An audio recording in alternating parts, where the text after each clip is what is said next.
का हुआ पिताजी? काहे इतना परेशान हो? कौनो बात हो गई का?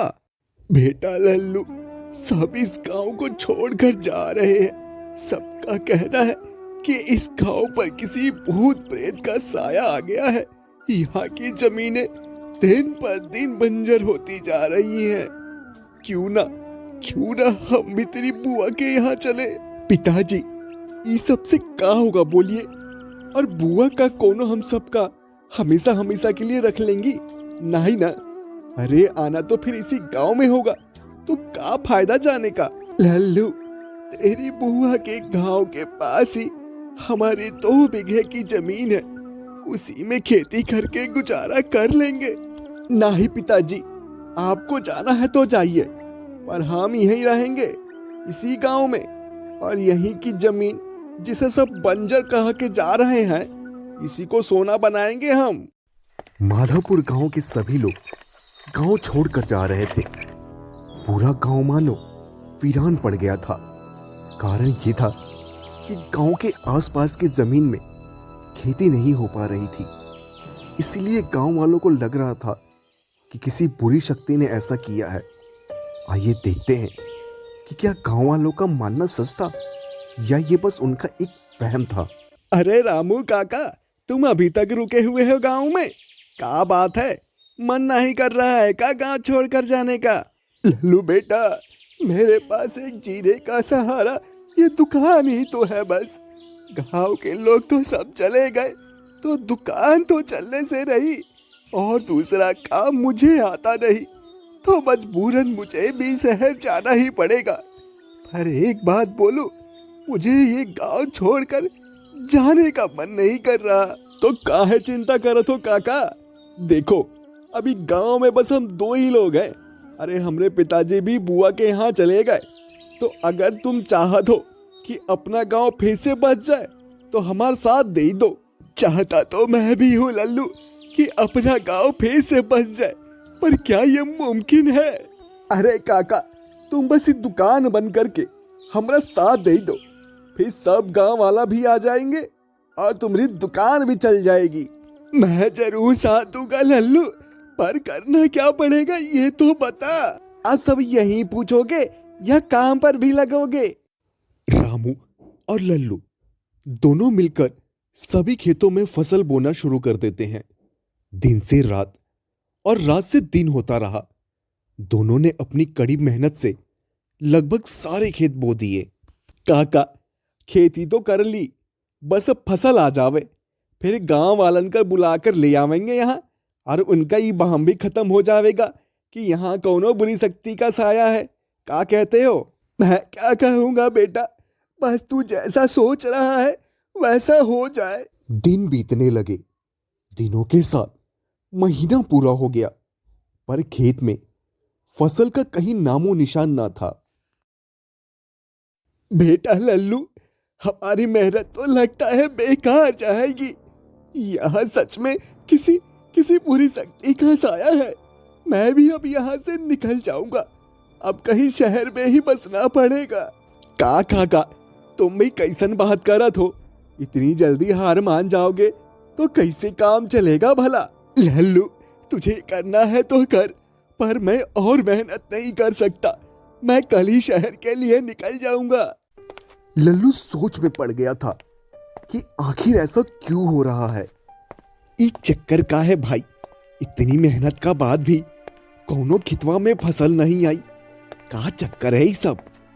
बेटा लल्लू, ओ बेटा लल्लू। आवाज आते ही लल्लू पीछे मुड़कर देखा तो कोई भी ऐसा व्यक्ति नहीं था जो उसे पुकार रहा हो। कौनो दिखाई तो दे नहीं रहा। फिर ये आवाज कहाँ से आ रही है? ये आवाज मेरी है लल्लू, मैं एक जादूगरनी हूँ। एक साधु महात्मा ने मुझे गाय बना दिया है। जब से मैं इस रूप में आई हूँ, मुझे लोभ, मोह और हिंसा से नफरत हो गई है। इस गांव में जो कुछ हो रहा है, ये मेरी माया है। अच्छा तो तुम हो इन सब का पीछे, पर तुम इन सब कर काहे रही हो भाई? काहे तुम हम गांव वालन कर परेशान करने में लगी हो? मुझे उस साधु ने मुक्ति का बस एक ही रास्ता बताया था कि मैं किसी गांव में जाकर उस गांव को बंजर बना दूं। ऐसा करने से सब गांव वाले वहां से गांव छोड़कर चले जाएंगे, पर कोई ना कोई व्यक्ति उस गांव को छोड़कर नहीं जाएगा और वही व्यक्ति मेरी मुक्ति का कारण बनेगा। का तुम भी फालतू की बकवास करत हो? अरे ऐसा भी कहीं होता है का? लल्लू, अगर तुम मेरी मुक्ति दिलाने में मेरी मदद करोगे तो मैं इस गांव को फिर पहले जैसा कर दूंगी। का तुम सच कह रही हो? अरे मैं अपने गांव को बचाने के लिए कुछ भी कर सकता हूँ। क्या करना होगा मुझको बताओ?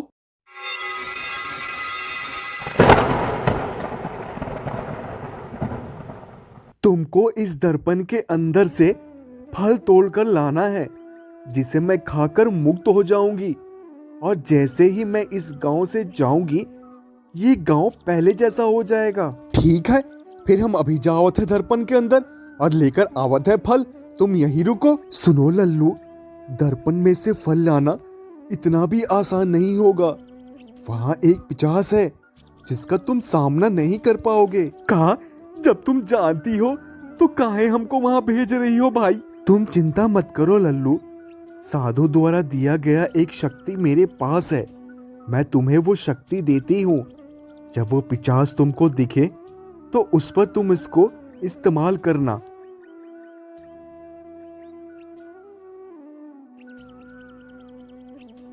अब तुम जाओ।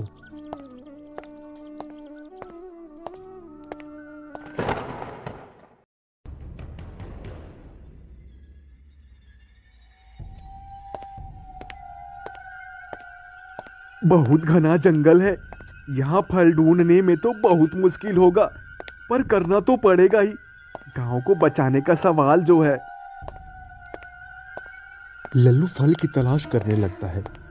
तभी उसे फलों का एक पेड़ दिखाई दिया। रहा पेड़, जल्दी से लेकर चलता हूँ फल।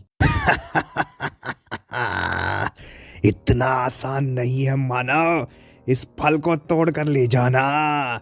तुझे मैं एक बार चेतावनी दूंगा, उसके बाद मौत के घाट उतार दूंगा। ये तो बहुत डरावना है। इससे सामना करना मेरे पास का नहीं है। मुझे वापस चले जाना चाहिए भाई। अरे नहीं, मैं जा नहीं सकता भाई। गाय को मुक्त करना है, तभी तो हमारा गांव मुक्त होगा। एक काम करता हूँ, मुझे जो शक्तियां गाय ने दी थी उसे इस्तेमाल करके देखता हूँ।